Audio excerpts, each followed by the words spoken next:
From the headquarters of Telesur English in Quito, Ecuador, I'm Carla Gonzalez, and this is From the South.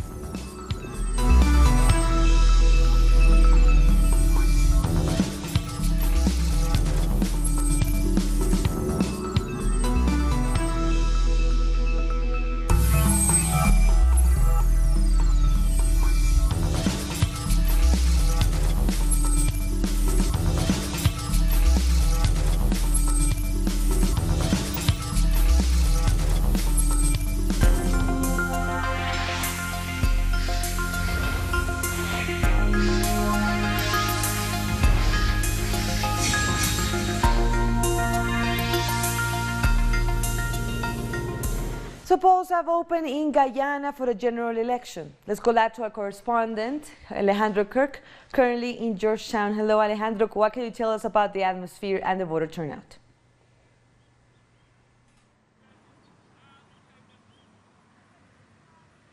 Good morning. Yes, we are here at the National Aquatic Center in downtown Georgetown. The opening of the polls has been quiet. The situation in the country is calm. We just talked to the Prime Minister, who told us that there was no reason to suspect any intention by the government to rig the elections through any processes, like some have criticized that private residents that were formerly used to host as polling stations are being closed on the side of the opposition and not on the side of the government. But he dismissed all that as just unfair criticism. He says that the main the issue at stake here is the perception that whoever wins this election will be in power for 50 years due to the oil revenue that this country is expecting as of this year. So far, this voting center has been very, very calm, very quiet, not many people queuing, as you can see in my back. This is what the public that is waiting for to cast their vote here. And so we're going to be following the situation along the day. Nobody is expecting disturbances or violence, yet there's still this uncertainty about who is going to win, because it seems to be very close, and still this country is marked by the ethnic divide that divides the country between Afro-Guyanese and Indo-Guyanese, and they are voting along those lines without any not much related to political positions or ideology, but ethnic allegiances. So the result, whatever it is, it will be very close, and we will probably know final results by tomorrow. But in this evening, we're going to be very close to the vote counting, so that we can provide this information to Telesur. So Alejandro, has any of the parties issued any, raised any issues about what's happening in the elections today? We heard about opposition raising concerns about free and fair elections and how people were probably disenfranchising voters outside of the voting centers. Have you seen any of that?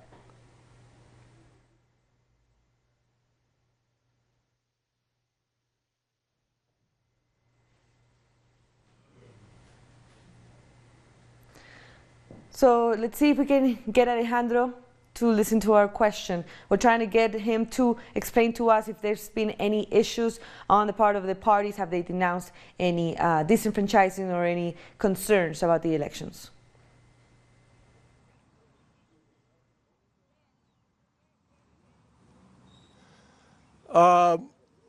Look, it seems that many are there is an expectation about some violence happening here, rigging the elections. There are many observers around the country, so the probability of rigging the elections is very low. The observers of the Commonwealth, the Caribbean community, the European Union, the Carter Center of the US are all here around the country. So nobody is, the hope is that these observation missions will guarantee that the election is free and fair. But that's all yet to be seen.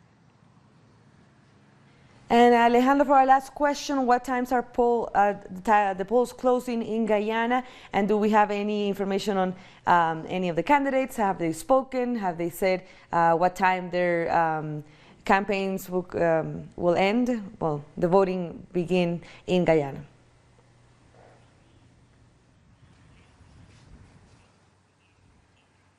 Well, the main two candidates, President David Granger and Ali, the candidate for the PPP, are voting away from Georgetown.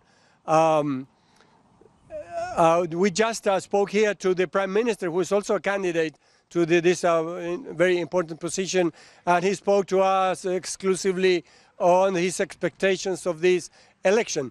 The polls are due to close around 6 p.m. If there are no voters waiting, and the counting will start at that point, the official counting. So the election center, the media center, we will be there following this counting, and whatever press conferences or statements are to be given along the day. We will have a few analysts talking to us about the prospects of this election, and the days they are just starting. We have a whole day ahead of us, and we will see what happens. Indeed. Thank you very much, Alejandro, for your time, and we'll, of course, keep you on the spotlight and updated our viewers as well on this topic. Thank you, Alejandro. And as we reported, and we'll see more details of that, the Cooperative Republic of Guyana is holding general elections. They are to renovate parliament and choose a new government. We have more details in this report from Alejandro Kirk as well. On December 2018, the ruling coalition of Guyana lost the one-vote majority on which the government of President David Granger was based. Elections should have been called for within 3 months, but it took 14. It's now 14 months, going on to 15, since the no confidence motion, and this government remains fully in office, exercising authority and spending money on contracts and projects and using that money to campaign with, which is totally illegal and improper. The main contenders are the ruling Partnership for National Unity and the People's Progressive Party Civic. Both held massive closing rallies on Saturday. We are going to return our country to constitutional rule. We are going to safeguard democracy. We are going to expand our infrastructure, transforming our country, our economy, and our people. My sisters and brothers, I am the man with the plan.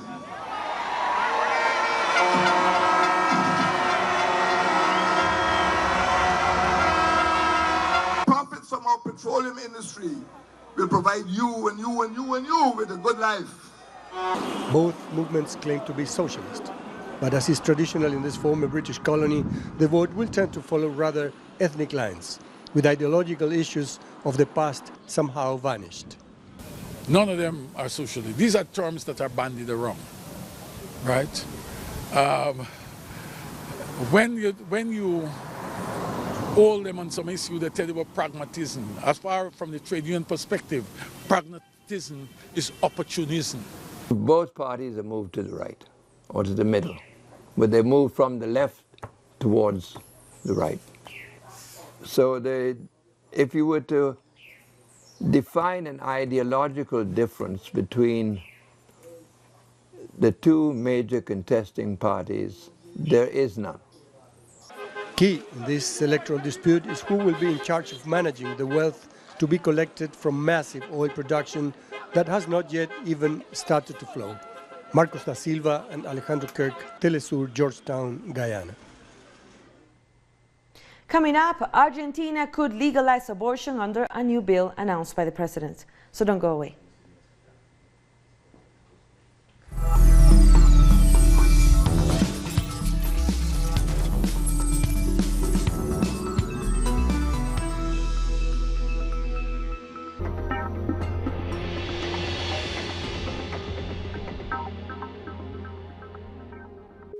The Pakistani journalist Tariq Ali examines the mass media influence promoted by imperialism.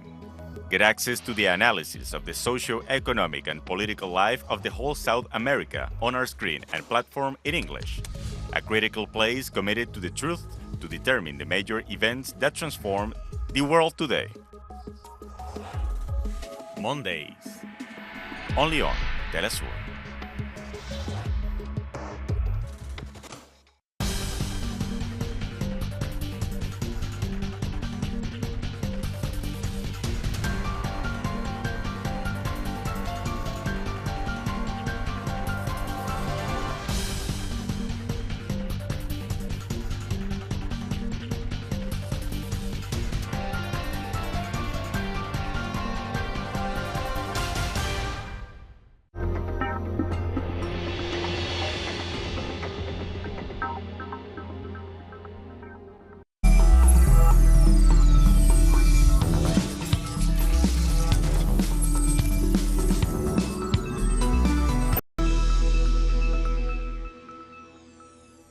Welcome back. In Argentina, President Alberto Fernández has announced that he will send a new bill to Congress to legalize abortion, an initiative that was rejected by the Senate in 2018 during the government of Mauricio Macri. Within the next 10 days, I will present a bill for the voluntary termination of a pregnancy that legalizes abortion in the early stages of pregnancy and allows women access to the health system when they make the decision to have an abortion. And President Fernández also opened a new legislative year with a pledge to protect the interests of the nation during negotiations for a debt agreement with the country's creditors. He said any deal the country reaches with its creditors must be sustainable and one which helps to end the cycle of debt. Fernández's administration hopes to renegotiate $195 billion of its $311 billion foreign debt, including a deeply unpopular $50 billion bailout that the Macri administration obtained from the International Monetary Fund in 2018. The most important thing is that the agreement we reach with creditors be sustainable. We need an agreement that allows Argentina to stand up and not fall back. That is non-negotiable. If we want to forever overcome the cycles of indebtedness, we must assume commitments that can be fulfilled. Now we head to Bolivia. Luis Arce, the presidential candidate of the Movement Towards Socialism, held a mass rally on Sunday in Santa Cruz, where he called on his compatriots to unite to restore democracy. Addressing the crowd who turned out for the rally, Arce said the unity of the masses will defeat the right-wing politicians behind last year's coup. According to the latest polls published by local companies such as Atlas Electoral and Taxi Noticias, 79% of respondents would vote for the mass candidates. Support is important because this vicious right wing has been intimidating the military, and that's why we are here now, to support our president and tell him he's not alone. Santa Cruz and all Bolivia support him. We have to put our fears aside. The nightmare has passed, and Bolivians have woken up. We want to tell the military to put their fears aside because it's time to work together. We ask the entire population and the military to vote for David and Luis. Chileans have continued taking to the streets protesting against inequality and demanding a new constitution. This weekend, thousands of people demonstrated in the capital, Santiago, despite heavy police repression. The demonstrations that have left more than 30 people dead first broke out on October 18 last year, initially against a metro fare hike, but quickly transformed into a wider anger at social injustice. And a United Nations report released in December accused security forces of committing gross humanitarian rights violations against protesters. In Chile, human rights are being systematically violated, and the response of the people to that is to have an organized front line. People are strongly defending those who are behind the front line, so they mobilize peacefully. The front line plays an extremely important role. Venezuela's Vice President Delcy Rodriguez has held bilateral talks with the Emir of Qatar, Tamim bin Hamad, with both of them pledging to deepen bilateral relations and expand their mutual beneficial cooperation. In a message posted on her Twitter account, the Vice President said, "I had a fruitful meeting with the Emir of Qatar. We have reviewed the bilateral agenda and issues of international interest." Venezuelan President Nicolás Maduro sent his regards to the Emir. "We continue along the path of Commander Hugo Chavez in favor of friendship between the peoples of the world." In other news, Luis Lacalle Pou has been sworn in as president of Uruguay, putting an end to 15 years of rule by the left-wing Broad Front coalition. The center-right leader of the National Party came out as winner of last November's runoff election, beating the candidate of the Broad Front, Daniel Martinez, by only 37,000 votes. The success of Lacalle Pou's campaign owes much to his ability to unite 5 parties, ranging from center to far right, under the multicolor coalition. His government wants to cut government spending and liberalize the energy sector in order to tackle the country's fiscal deficit. Under the previous government, Uruguay introduced free healthcare and education, legal abortion and same-sex marriage, among other progressive policies. Cuba has denounced the suspension of remittances to the Caribbean nation through Western Union from all countries except the United States. Foreign Minister Bruno Rodriguez, posted on his Twitter account, said the measure violates the sovereignty of third states and reinforces the extraterritorial component of Washington's policy against the island. Western Union on Wednesday suspended financial transfers to Cuba, except those issued from the U.S. The move is the latest in an escalation of sanctions by the Donald Trump administration.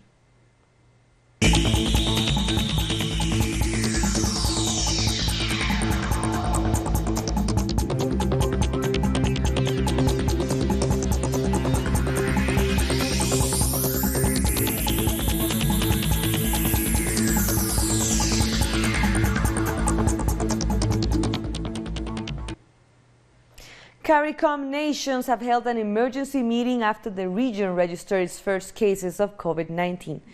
CARICOM Chairman and Prime Minister of Barbados, Mia Mottley, summarized the outcome. It is clear that it is entirely within our capacity to manage and to contain.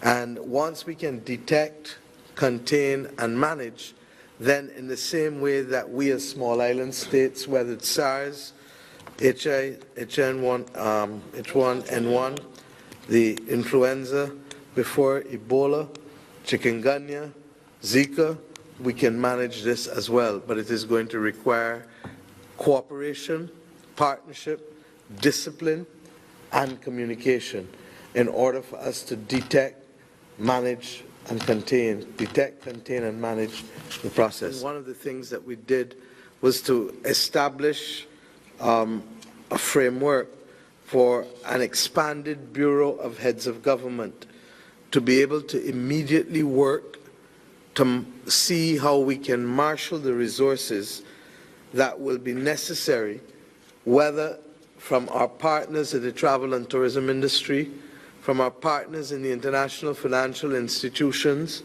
or regional financial institutions, or our local and regional private sector, in order to be able to increase our capacity to contain and manage any outbreak, given the fact that, according to Dr. Etienne and Pajo, the chances of us finding severe cases are really 1 in 5. And even then, of those, the numbers of persons going into ICU are really very limited and more likely to be persons who are either over 80 or who have serious underlying conditions of a chronic nature. Meanwhile, health officials in the Dominican Republic have reported the first confirmed case of the new coronavirus in the tourist-rich Caribbean. Public Health Minister Rafael Sanchez said a 62-year-old Italian man had arrived in the country on February 22nd before presenting symptoms. He's now being treated in isolation at a military hospital and has not shown serious complications. The broader Latin American region has reported several other cases of the COVID-19 illness since midweek. Mexico reported 4 cases, Brazil 2, and Ecuador 1, all involving people who had traveled recently to Europe. Over to Asia, China's National Health Commission says the recovery rate of COVID-19 patients is increasing.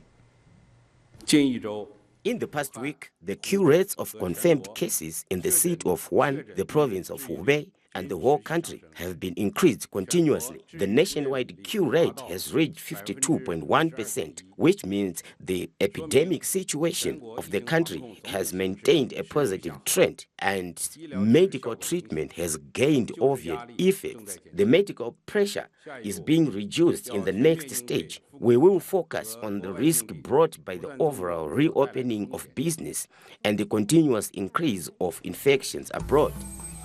After this break, we'll take a look at the results of the elections in Slovakia. Stay with us.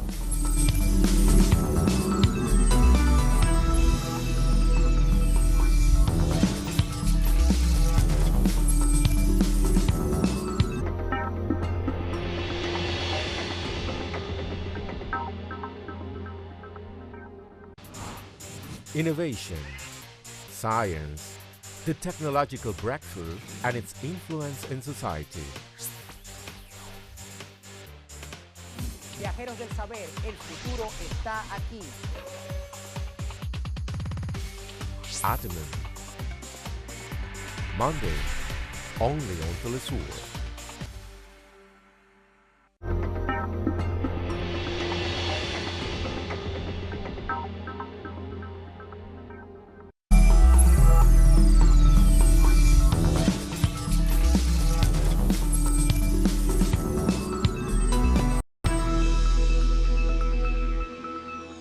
Welcome back. Dozens of people have been injured after Israeli forces have opened fire on Palestinians protesting against the construction of a new Jewish settlement in their village near the occupied West Bank city of Nablus. The residents had gathered in Beita, in the village, to prevent Jewish settlers from encroaching on their land. Health officials confirmed that several people with serious injuries, including a 16-year-old boy who was shot in the back by Israeli troops, have been evacuated to a hospital for treatment.